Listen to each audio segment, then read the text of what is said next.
2029 साली सुनेत्रा पवारांनी मुख्यमंत्री व्हावं ही इच्छा। जय पवारांच्या वक्तव्यामुळे महायुतीत नव्या वादाची ठिणगी पडण्याची शक्यता। तर भाजप मुख्यमंत्रीपद देत नाही तर काढून घेतं, काँग्रेसचा हल्लाबोल। उपमुख्यमंत्री एकनाथ शिंदेंच्या हेलिकॉप्टरला वादळाचा फटका। मुरबाडला जाणारं हेलिकॉप्टर पुन्हा जुहू विमानतळावर। अचानक सुरू झालेल्या पावसामुळे पुढचा प्रवास स्थगित।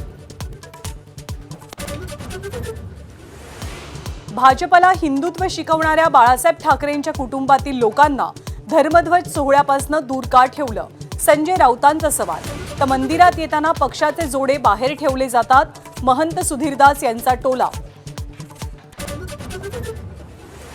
भाजपचे नेते सुवेंदू अधिकारी यांच्या पीएच्या हत्येनंतर पश्चिम बंगालचं राजकारण तापलं।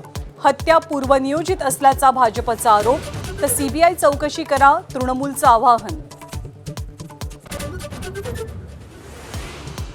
तामिळनाडूमध्ये राज्यपाल राजेंद्र आर्लेकर 118 या आकड्यावर ठाम।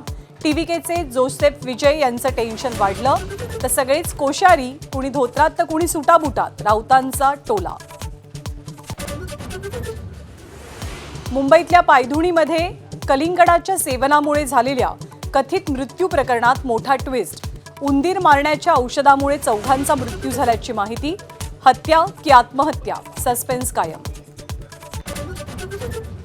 11 मे पर्यंत कोकणासह राज्यभरात उन्हाचा पारा वाढणार।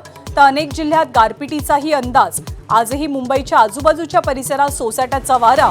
तर मराठवाडा आणि विदर्भात पावसाच्या धारा। एबीपी माझा, उघडा डोळे बघा नीट।